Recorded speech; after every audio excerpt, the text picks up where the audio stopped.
Мээримдүү, ырайымдуу Аллахтын аты менен, ааламдардын Роббиси Аллахка мактоолор болсун.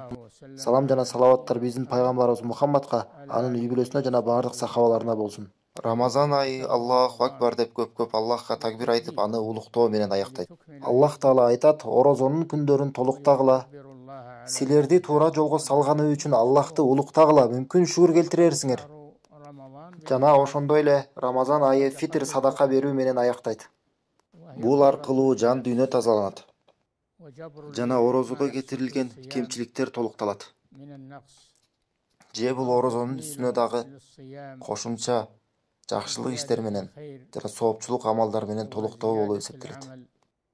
Бул иш Куран, сүннөт жана аалымдардын бириккен ою аркылуу тастыкталган.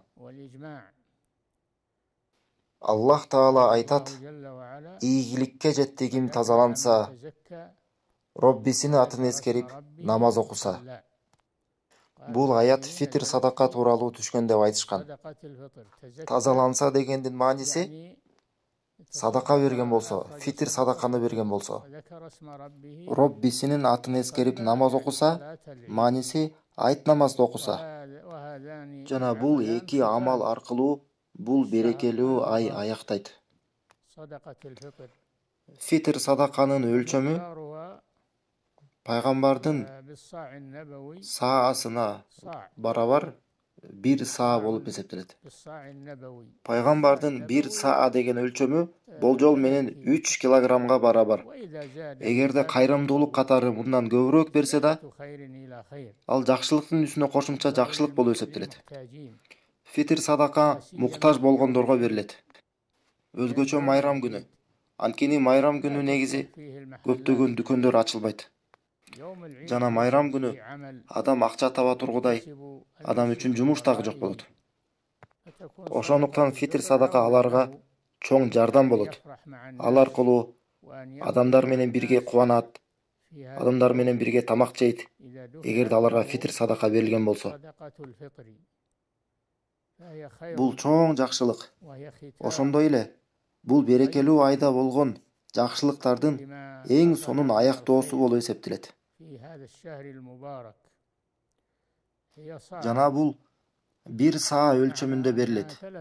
Мааниси болжол менен 3 килограмм. Айырмасы жок. Курма менен берсе болот, буудай менен берсе болот. Же болбосо адамдар жашап турган аймакта алар тамактана турган, адамдар жей турган азык-түлүктөр менен берилет. Анткени ар өлкөнүн тамактары айырмаланат. Жана бул 1 саа ошол өлкөнүн тамагы менен, ошол аймакка жараша болот.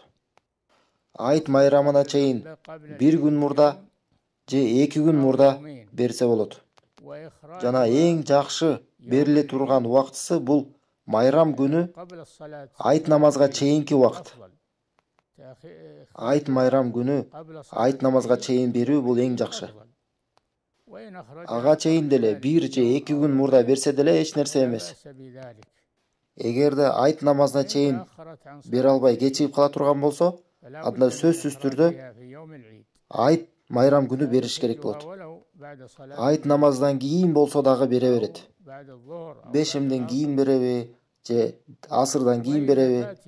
Ал эми айт күнү өтүп кетип, ал фитрди бербей калган болсо, анда ал казасын толуктоо катары бериш керек болот.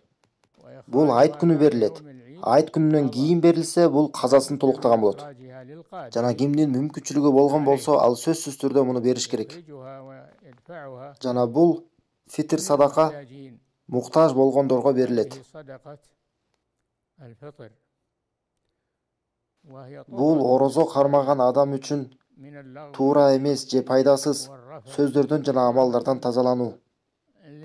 Кембагалдарга тамак берүү жана кедейлерге жана муктаж болгондорго карата кайрымдуулук.